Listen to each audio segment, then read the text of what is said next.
Answer का नाम आहू आहू आहू तुस्सी VIP 80 तुस्सी पियांगे लस्सी, याद रखिए तुस्सी वीआईपी। हेलो एवरीवन, मैं हूं जयेश राजगुर और स्वागत है आप सभी का इस नए इंटरेस्टिंग यूट्यूब वीडियो में।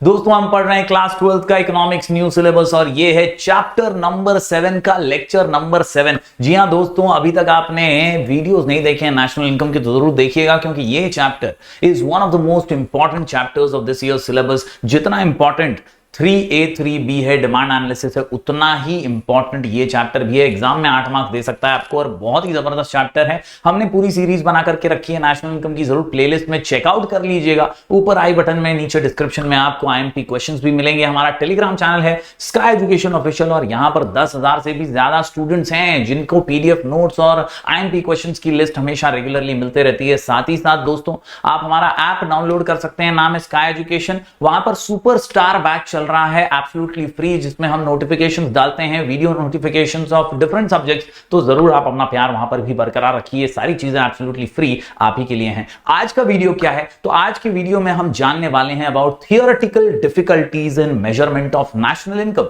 हम नेशनल इनकम के बारे में कई बातें जान तो गए हैं, लेकिन जब नेशनल इनकम कैलकुलेट करना होता है, जब हमें जानना होता है कि देश की आमदनी वाकई में कितनी है, तब कई मुश्किलातों का सामना हमें करना पड़ता है। आज उन्हीं में से थियोरेटिकल यानी कॉन्सेप्ट बेस्ड जो डिफिकल्टीज हैं उनको आज हम समझने वाले हैं। तो अगर आप इस चैनल पर नए हैं तो जरूर से सब्सक्राइब कीजिए, बेल आइकन दबाइए, क्योंकि यहां आपको लगातार ऐसे ही इंफॉर्मेटिव वीडियोस मिलते रहेंगे। चलिए आज के इस वीडियो को शुरू करते हैं। तो दोस्तों जब बात करते हैं नेशनल इनकम की, तो याद रखिए modern economy is a money economy. जी हां, सारी चीजें मॉनिटरी वे में एक्सप्रेस की जाती हैं और इसीलिए दोस्तों याद रखिए it is a money economy. और नेशनल इनकम जो है देश का, वो भी एक्सप्रेस किया जाता है मनी में ही। हम कभी ये नहीं कहते कि हमारी इनकम इतने लीटर है, उतने लीटर है, इतनी किलो है, उतनी किलो है, इतने डजन है। हम कहते हैं कि it is $1 million economy, it is $1 trillion economy, या हम कहते हैं ये करोड़ों अरबों रुपए का व्यापार है। हम रुपीज में या डॉलर्स में या किसी भी मॉनिटरी टर्म्स में ही नेशनल इनकम को एक्सप्रेस करते हैं। क्यों? क्योंकि in real terms my dear students, national income is the flow of goods and services produced in an economy during a year. एक साल में कितना गुड्स और सर्विसेज, एक साल में कितना गुड्स और सर्विसेज, एक साल में कितना गुड्स एंड सर्विसेज आपने देश में प्रोड्यूस किया है, उसी से आपकी आमदनी जो है वो तय हो जाती है। उम्मीद करता हूं दोस्तों आपको ये कॉन्सेप्ट एकदम क्लियर हो गया होगा। नेशनल इनकम का ये इंट्रोडक्शन, ये ब्रीफ हमेशा याद रखिएगा। आज दोस्तों हम मेथड्स के जो मेजरमेंट है उसकी डिफिकल्टीज को समझने वाले हैं कि यार नेशनल इनकम के 3 मेथड्स तो अपने को पता है, हमको पता है आउटपुट मेथड, हमको पता है इनकम, हमको पता है एक्सपेंडिचर, हमने पिछले 3 वीडियोस में यही पढ़ा है। लेकिन इन मेथड्स को फॉलो करते वक्त जब कुछ मुश्किलें सामने आती हैं, तो वो मुश्किलें कौन सी और क्या किया जाता है उनका, वो आज का हमारा क्वेश्चन है। We learn about these methods last time. आज का हमारा प्रश्न जो है वो है अबाउट थियोरेटिकल डिफिकल्टीज। क्या है आज का प्रश्न अपना? थियोरेटिकल डिफिकल्टीज, क्योंकि डिफिकल्टीज का सामना तो करना ही पड़ता है नेशनल इनकम को कैलकुलेट करते वक्त, और इसीलिए थियोरेटिकल डिफिकल्टीज। आंसर का नाम तुस्सी वीआईपी, तुस्सी वीआईपी। आहू आहू आहू 80 तुस्सी पियांगे लस्सी, तुस्सी वीआईपी, तुस्सी वीआईपी, तुस्सी वीआईपी। क्वेश्चन का नाम है theoretical difficulties in measuring national income और आंसर का नाम है तुस्सी वीआईपी। आहा तुस्सी वीआईपी, आहा तुस्सी वीआईपी। टी से ट्रांसफर पेमेंट्स, U से अनपेड सर्विसेज, C से चेंजिंग प्राइस लेवल, V से valuation of government services, I से इलीगल इनकम, I से इनकम ऑफ फॉरेन फर्म्स और P से याद रखिए प्रोडक्शन फॉर सेल्फ कंजम्पशन। तो कुल मिलाकर के आपके सामने 7 पॉइंट्स हैं। क्वेश्चन है difficulties in measurement of national income. कौन सी डिफिकल्टीज पढ़ रहे हैं अपन? थियोरेटिकल डिफिकल्टीज पढ़ रहे हैं, यानी कॉन्सेप्ट बेस्ड डिफिकल्टी। जो कॉन्सेप्ट है उसी में आपको मुश्किलें आ जाती हैं और फिर वो ग्राउंड पर भी दिखाई देती हैं। कहीं ना कहीं नेशनल इनकम कैलकुलेट करते वक्त ये मुसीबतें सामने आती हैं। आंसर का नाम तुस्सी वीआईपी, तुस्सी वीआईपी। चलिए हर पॉइंट को बारीकी से समझ लेते हैं। जी हां दोस्तों, हर पॉइंट की बात जब करते हैं तो आपको समझना है, सबसे पहला पॉइंट जो निकल करके आता है वो है about transfer of payment. Transfer of payment की जब हम बात करते हैं तो the concept is very simple. Yes, किसी का इनकम किसी का एक्सपेंस, किसी का इनकम किसी का एक्सपेंस, किसी का इनकम किसी का एक्सपेंस। ये जो ट्रांसफर ऑफ पेमेंट है ना, ये यूजुअली क्या होता है, ये इंक्लूड ही नहीं होता नेशनल इनकम में, are not included in national income. क्यों? सरकार ने अपने कर्मचारी को पेंशन दी, पेंशन देते हैं रिटायरमेंट के बाद। अब सरकार जो पेंशन दे रही है वो सरकार के लिए क्या है, खर्चा है, और उस व्यक्ति को जिसको मिल रहा है पेंशन उसके लिए क्या है, वो इनकम है। तो कहीं ना कहीं ये ट्रांसफर ऑफ पेमेंट में समाविष्ट होता है। Individuals get pension, unemployment allowance मिलता है कई लोगों को, but whether this transfer payment should be included in national income और not is a major problem. Confusion ही कंफ्यूजन है, सोल्यूशन कुछ पता नहीं। सवाल यही उठता है कि इन ट्रांसफर ऑफ पेमेंट को हम कहां लें, नेशनल इनकम में इंक्लूड करें भी या नहीं, क्योंकि ये हमारा खर्चा है और उसकी इनकम है। दोस्तों, on one hand they are a part of individual income and on the other hand they are part of government का expenditure, hence these transfer payments are not included in national income, they are not included in national income. तो boss, पहली theoretical difficulty transfer of payment की, किसी का खर्चा किसी की income, और इसमें हम कंफ्यूज हो जाते हैं और इसलिए हम इनको इंक्लूड ही नहीं करते। ये पहला पॉइंट तुस्सी वीआईपी के अंदर। बढ़ते हैं आगे। अगले पॉइंट की बात करूं तो आता है यू से अनपेड सर्विसेज। अनपेड सर्विसेज, ऐसा कई सर्विसेज हैं दोस्तों जो अनपेड इन नेचर है। याद रखिए दोस्तों, ये वो सर्विसेज है जो कहीं ना कहीं जिनके बदले में कोई पैसा वैसा नहीं दिया जाता। ये वो सर्विसेज है जो लव, अफेक्शन, चैरिटी के रूप में सामने आती हैं। माँ के हाथ का खाना, माँ के हाथ का खाना, कोई उसको पैसे देगा तो वो माँ लाफा मारेगी, बोली साले इतना बड़ा होगा पैसे दे रहा है, चुपचाप खाना खा ले। कहीं ना कहीं दोस्तों आप ये सर्विसेज को पे नहीं कर पाते और इसीलिए इनका नेशनल इनकम में कोई समावेश नहीं हो पाता। याद रखिए, for the purpose of calculating national income only कौन सी services, only paid goods and services are considered. तो जो अनपेड सर्विसेज हैं, फुकट वाली हैं, फ्री वाली हैं, लव और अफेक्शन वाली हैं, उनका नेशनल इनकम में कोई समावेश नहीं होने वाला। However there are number of unpaid services which are not accounted in the calculation of national income. For example, services of housewife, service provided out of love, affection, mercy, sympathy, charity are not included in national income. इनको national income में नहीं लिया जाता। तुस्सी VIP, तुस्सी VIP क्या याद रखोगे, T से ट्रांसफर पेमेंट, यू से अनपेड सर्विस, टी से ट्रांसफर पेमेंट, यू से अनपेड सर्विसेज, दोनों को ही नहीं इंक्लूड करते नेशनल इनकम में। बढ़ते हैं आगे।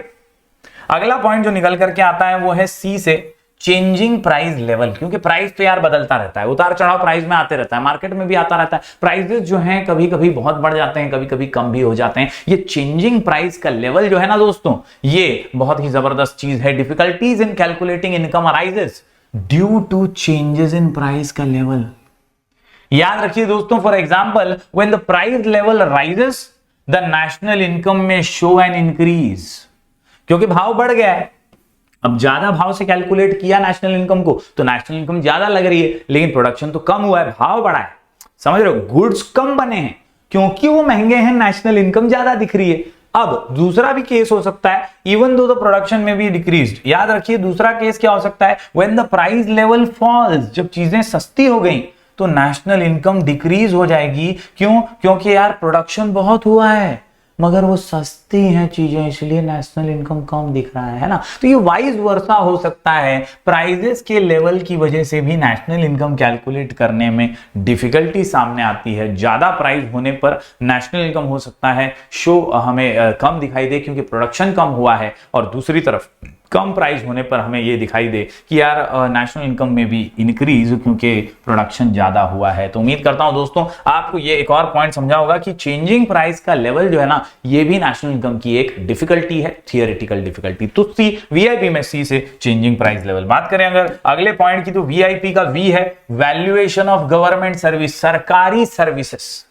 सरकारी सर्विसेज तो बहुत सारी होती हैं, एडमिनिस्ट्रेशन की सर्विस है, आप राशन कार्ड के ऑफिस चले गए, वहां पे कुछ आपको सर्विस मिल रही है, या आप आधार कार्ड बनवाने के लिए सरकारी सेंटर पर गए, वहां कुछ आपको सर्विस मिल रही है। ये जो गवर्नमेंट सर्विस है, जैसे रेलवे की सर्विस आपको मिलती है, टिकट वगैरह आपको रिजर्वेशन मिलता है, ये सारी पब्लिक सर्विसेज, पब्लिक बोले तो गवर्नमेंट सर्विसेज। तो ये जो गवर्नमेंट सर्विसेज है, इनका एक्चुअल जो कॉस्ट है, इनका जो एक्चुअल प्राइस है, वो कभी पता नहीं चल पाता क्योंकि मार्केट वैल्यू नहीं पता चल पाती। Government provides a number of public services such as law and order, defence, public administration, education, health service etcetera.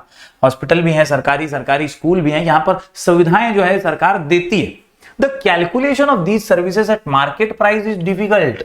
मुश्किल है इनका कैलकुलेशन करना, as the real value of these services is not known. पता नहीं है कि इनका एक्चुअल वैल्यू क्या है। इनका एक्चुअल वैल्यू नहीं पता होने की वजह से दोस्तों कहीं ना कहीं प्रॉब्लम फेस करना पड़ता है और हमें नहीं समझ आता कि इसे कैलकुलेट कैसे करें। Therefore it is difficult to calculate national income. तो क्या क्या याद रखोगे? तुस्सी वीआईपी, तुस्सी VIP, transfer of payment, U से अनपेड सर्विसेज, सी से चेंजिंग प्राइस लेवल और वी से वैल्यूएशन ऑफ गवर्नमेंट सर्विसेज। बढ़ते हैं आगे।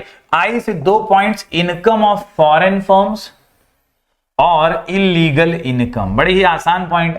कई विदेशी कंपनियां जो होती हैं उनसे रिलेटेड इनकम का हमें कच्चा चिट्ठा नहीं पता चल पाता कई बार कि यार इसकी जो फॉरेन कंपनी है वो तो है इंडिया में, तो उसकी इनकम हम इंडिया की नेशनल इनकम में जोड़ें या वो तो विदेश में सब पैसा भेज रही है तो वहां की इनकम में उसका ऐड हो जाएगा, क्या हिसाब? तो आईएमएफ इसके बारे में एक बहुत जबरदस्त बात कहता है। अकॉर्डिंग टू आईएमएफ यानी इंटरनेशनल मॉनेटरी फंड, ये क्या बोलता है? Income of a foreign firm should be included in the national income of the country where the firm actually undertakes the production work। क्या बोलता है? IMF बोलता है कि ऐसी जो फॉरेन कंपनी है जिस देश में वो है जहां पर वो प्रोडक्शन का काम करती है वहां पर उसे इनकम को कैलकुलेट करना चाहिए, नेशनल इनकम को कैलकुलेट करना चाहिए। फॉर एग्जांपल अगर हम मैकडॉनल्ड्स का बात करें तो मैकडॉनल्ड्स का प्रोडक्शन जहां होता है उस देश में उसकी नेशनल इनकम कैलकुलेट होगी। सारा पैसा विदेश में नहीं जाएगा, यहां पर भी आपको भरना पड़ेगा। ये आईएमएफ का सिंपल सा फंडा है। दूसरी चीज इलीगल इनकम। इलीगल इनकम का तो भैया पता ही नहीं चल पाता कि है कितना ब्लैक मनी, कितना काला बाजारी किया है, मालूम ही नहीं पड़ता, इसलिए भी ये डिफिकल्टी है। जैसे इनकम फ्रॉम गैम्बलिंग, फिर ब्लैक मार्केटिंग, थेफ्ट, स्मगलिंग, ये सारी चीजों में एक्चुअल में कितना पैसा है, कितना समाविष्ट है वो पता नहीं चल पाता और इसीलिए it is a difficulty in measuring national income. They are not included in national income. तो कुल मिलाकर के दोस्तों तुस्सी वीआईपी में 2 आई है। पहला आई क्या है? तो पहला आई है इनकम ऑफ फॉरेन फर्म्स और दूसरा है आई फॉर इलीगल इनकम। दोनों का जो एक्चुअल इनकम सोर्स है वो हमें पता नहीं चल पाता। फॉरेन फर्म का कितना हमारे पास रहेगा, कितना विदेशों में जाएगा, it is not understood and clearly, and that is why illegal income जो है उनको तो इंक्लूड ही नहीं किया है हमने, तो हमें पता ही नहीं कि एक्चुअल में कितना काला धन है। तो इस प्रकार से ये दोनों भी थियोरेटिकल डिफिकल्टीज में आ जाती है। बढ़ते हैं दोस्तों आगे अगले पॉइंट की ओर। तुस्सी वीआईपी के अंदर आखिरी पॉइंट निकल करके आता है प्रोडक्शन फॉर सेल्फ कंजम्पशन। कई बार किसान खेती करता है, खुद के लिए भी प्रोड्यूस कर लेता है, घर वालों को खिलाने के लिए भी प्रोड्यूस कर लेता है। कई बार प्रोडक्शन सेल्फ कंजम्पशन के लिए जब होता है और सेल्फ कंजम्पशन जब किया जाता है तो we don't know the actual market value, क्योंकि वो गुड्स जो सेल्फ कंजम्पशन में यूज हो गए वो मार्केट में पहुंचे ही नहीं। मार्केट में पहुंचते तो उनकी वैल्यू पता चलती, अब वो मार्केट पहुंचे नहीं, सीधा घर के किचन में आ गए, वहां पे कंज्यूम हो गया सेल्फ कंजम्पशन, तो ऐसे में उसकी एक्चुअल वैल्यू पता नहीं चलती। The products kept for self consumption by the farmers and other allied producers do not enter the market, market में आए ही नहीं, hence it is not accounted in the national income, hence it is not accounted in national income. तो क्या पढ़ा हमने पढ़ा theoretical difficulties in measuring national income. Theoretical difficulties in measuring national income, answer का नाम आहू तुस्सी वीआईपी, अस्सी तुस्सी पियांगे लस्सी, याद रखिए तुस्सी वीआईपी। क्या याद रखोगे? तुस्सी वीआईपी। जी हां, तुस्सी वीआईपी के अंदर टी से ट्रांसफर पेमेंट, यू से अनपेड सर्विस, सी से चेंजिंग प्राइस लेवल, वी से वैल्यूएशन ऑफ गवर्नमेंट सर्विस, आई से 2 पॉइंट्स हैं illegal income, income of foreign firms और पी से प्रोडक्शन फॉर सेल्फ कंजम्पशन। उम्मीद करता हूं दोस्तों आपको पूरा का पूरा तुस्सी वीआईपी जो है वो समझ में आ गया होगा। जरूर लिख करके प्रैक्टिस कीजिएगा और कॉन्सेप्चुअल क्लैरिटी के साथ पढ़िएगा। हम ऐसी ही वीडियोस लगातार आपके लिए लेकर आते रहेंगे। मिलेंगे फिर एक बार कुछ और नए वीडियोस के साथ, तब तक के लिए do like, share and subscribe.